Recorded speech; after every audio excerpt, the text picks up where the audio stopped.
Assalamualaikum warahmatullahi wabarakatuh. Selamat sore ya buat teman-teman semuanya, khususnya yang selalu menantikan video terbaru, updatean terbaru dari channel Solusi.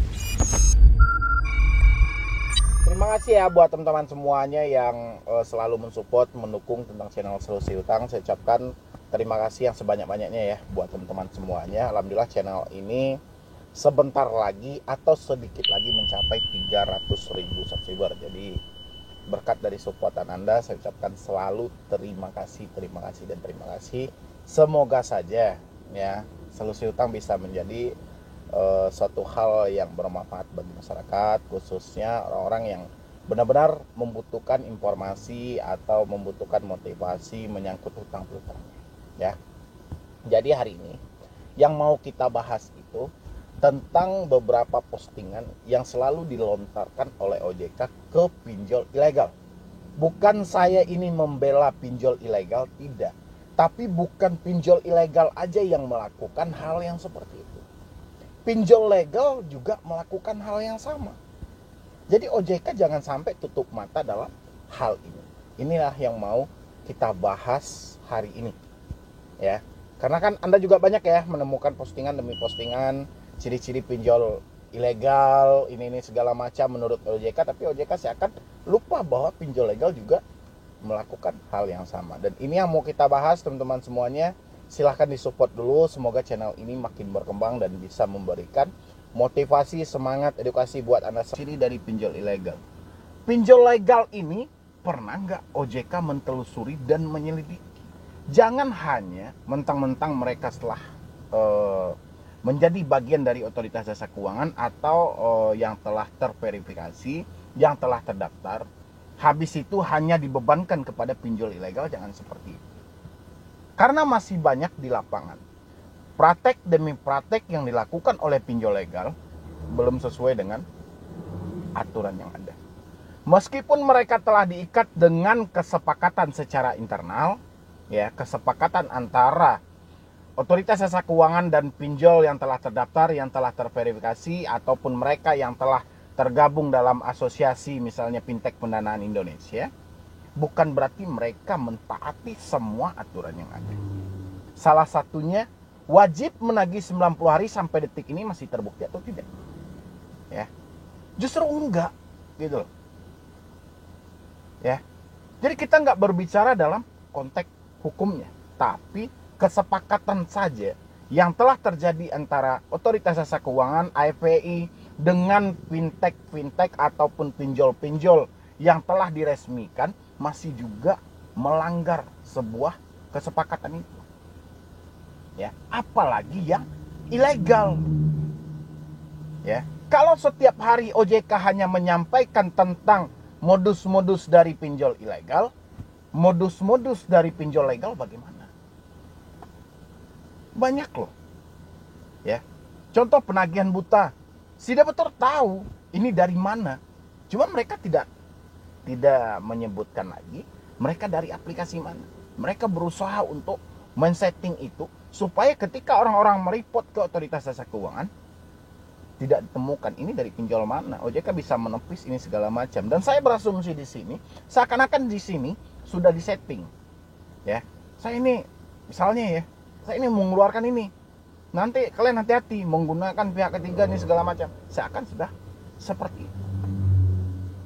Jadi kalau terus-terusan OJK macam di sini ya, kemarin saya juga bikin videonya, misalnya kenali macam-macam modus pinjol ilegal, maraknya penawaran pinjol ilegal, iming-iming pinjaman cepat mudah membuat kita harus ekstra hati-hati agar tidak terjebak. Saya pun juga menyampaikan kayak gini, maraknya penawaran pinjol legal dengan iming-iming pinjaman cepat dan mudah membuat kita harus ekstra hati-hati.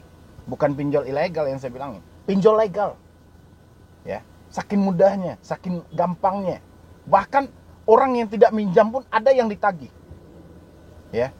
Jadi kita jangan hanya menutup mata sama yang resmi, mentang-mentang itu sudah dikeluarkan izinnya ini segala macam, habis itu kita hanya menekan yang ke pelanggaran hukumnya. Jangan. Ya, OJK harus cari tahu ini. Kalau permasalahan ini OJK tidak tahu, ya, tidak akan bisa diatasi.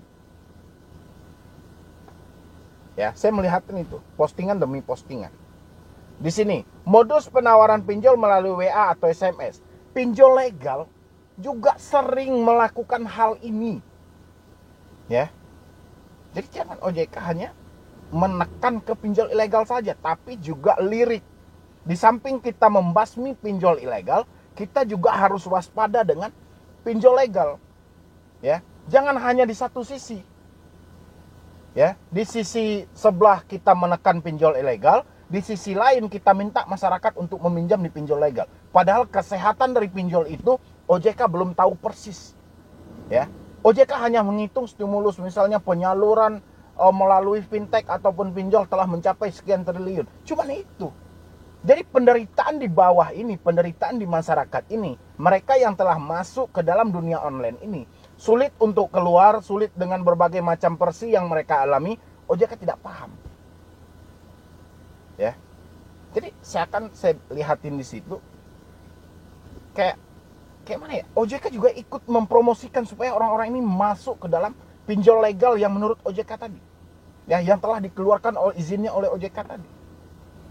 Jadi di sini mungkin perlu dikoreksi lebih dalam lagi. Ya, dengarin juga suara dari mereka yang telah terjebak di pinjaman online. Bagaimana keluhan mereka? Mereka tidak selalu mengeluh tentang pinjol ilegal. Mereka juga mengeluh tentang pinjol legal. Baik segi penagihan, baik segi bunga, baik dengan berbagai macam persi kesulitan yang dialami oleh masyarakat. OJK harus memahami hal itu. Ya, jangan kita hanya menjadikan tumbal dari pinjol ilegal, habis itu kita ajak kembali masyarakat untuk masuk ke pinjol legal. Ya. Walaupun penyakitnya terkadang muncul dari pinjol legal, bukan pinjol ilegal saja. Jadi jangan seperti itu. Ya, salah satunya ini, munculnya SMS atau WA yang berasal dari nomor yang tidak dikenal yang mengklaim dapat mengajukan pinjaman tanpa persyaratan apapun. Ayo, siapa di sini yang pernah mendapatkan SMS dari pinjol legal yang menawarkan satu produk mereka untuk meminjam? Ya, coba Anda isi di kolom komentar apa nama aplikasinya, bagaimana cara mereka untuk menawarkannya. Habis itu modus langsung transfer ke rekening korban, ini juga banyak terjadi. Ya, bukan pinjol ilegal saja, pinjol legal juga pernah gitu loh, entah data dari mana yang mereka dapatkan. Ya, data dari mana sih yang mereka kantongi saat ini sehingga mereka bisa tahu dari rekening-rekening orang ini masing-masing. Ya. Dan ada juga yang paling anehnya, si pinjol mentransfer ke rekening bank A, sementara si debitur cuman mempunyai nomor rekening di bank B. Dia tidak merasa membuat rekening di bank A misalnya gitu. Ya, cuman adanya di rekening bank B. Tiba-tiba si debitur telah mempunyai rekening di bank A dengan nama dia dan identitas dia. Ini bagaimana persoalan ini? Gitu loh. Ya. Berarti ada suatu kebocoran ya, yang kita berusaha menutup mata dalam hal ini. Ya, kalau saya berasumsi seperti itu, bagaimana mungkin mereka tahu data tanpa ada orang yang memberitahu? Ya, contoh saya nggak merasa minjam sama sekali. Ya, boleh dibilang saya cuma mempunyai handphone biasa lah, nggak mempunyai Android gitu loh. Handphone biasa aja gitu loh, nggak ada handphone Android kayak gini. Tiba-tiba ada telepon masuk kepada saya, bayar tagihan Anda. Masuk akal nggak? Nggak masuk akal, berarti ada satu kebocoran. Ya. Ya kalau OJK tidak tahu kebocoran ini dari mana, ini sangat keterlaluan. Harus dicari tahu dong. Sudah berapa banyak ini orang yang jadi korban dalam hal ini. Ya. Dan jangan hanya membersihkan dari pinjol ilegal saja, tapi pinjol legal kita biarkan. Ya. Jadi harusnya ketika kita membersihkan pinjol legal ini kita juga harus selidikin ini. Ada apa sebenarnya? Ya, kenapa makin marak? Kenapa kebocoran ini makin sering terjadi? OJK harus paham. Ya, kalau hanya mengeluarkan kenali macam-macam pinjol ilegal, tapi orang-orangnya mengeluh di pinjol legal, ya kayak mana gitu loh. Ya, kalau hari ini saya yakin debitur mungkin tidak seberapa lagi yang terjebak di pinjol ilegal, tapi paling banyak terjebak di pinjol legal. ya, penagihannya ilegal, tapi mereka bisa bersembunyi. Ya, OJK harus kenali, misalnya pinjol yang telah resmi ini dia bekerja sama dengan penagih hutang dari mana? Ya, misalnya penagih hutang dari PTA. Ya, penagih hutang dari PTA ini OJK harus selidiki juga ini. Kan masih banyak itu tim-timnya. Baik itu SWI kan bisa diselidiki. Kira-kira penagih hutang dari PT ini sudah sehat apa belum? Ya. Karena ini akan berdampak buat ke depannya. Jangan hanya selidiki perusahaannya mereka aja. Misalnya pinjol A, terus pinjol A aja yang diselidiki. Ya nggak akan mungkin ketemu. Tanya dulu, pinjol A ini kerjasama dengan siapa lagi? Misalnya dengan penagih hutang ini, cari. Mereka penagih hutang ini bekerjanya di PT mana? PT ini terdaftar atau tidak? Dan bagaimana? Itu pasti akan ditemukan. Dan baru masyarakat tahu bagaimana cara mengatasi dan menghindar dari dunia online ini. Tapi kalau cuma mengingatkan dan mengingatkan, apalagi dengan modusnya langsung transfer itu banyak banget saat ini, orang-orang tidak bisa mengelak dalam hal itu. Ya, contoh saya nggak mau pinjol lah. Tiba-tiba sudah dikirim ke rekening saya, sudah dikirim. Ya, bahkan rekening itu atas nama saya dan saya tidak mempunyai nomor rekening itu misalnya. Ya, gimana? Ya saya ditagih. Nggak bisa juga dong ngatasinya. Dan inilah PR untuk otoritas jasa keuangan. Mungkin dari saya cuma itu aja. Mudah-mudahan OJK bisa mendengar keluhan kita hari ini. Dan itu menurut pendapat saya. Mudah-mudahan OJK bisa pertimbangkan atau OJK mendengar keluhan dari masyarakat. Ya, dan supaya bisa menindaklanjuti permasalahan apa lagi ini yang terjadi dari pinjol yang telah diresmikan ini atau pinjol yang sudah mendaftarkan diri ini. OJK harus mencari tahu. Mungkin dari saya cuma itu aja. Terlebih dan terkurangnya saya mohon maaf. Buat teman-teman semuanya, jangan lupa juga di support channel saya satu lagi, Medi Broni ya. Anda cari di YouTube. Habis itu Anda juga boleh follow Instagram saya @medibroni atau bergabung di grup Facebook Solusi Hutang MB. Anda ketik aja di kata pencarian Facebook, pasti akan jumpa. Ya, jadi sekian dulu dari saya, Medi Broni. Assalamualaikum warahmatullahi wabarakatuh. Selamat sore ya buat teman-teman semuanya, khususnya yang selalu menantikan video terbaru, updatean terbaru dari channel Solusi. Halo, assalamualaikum warahmatullahi wabarakatuh.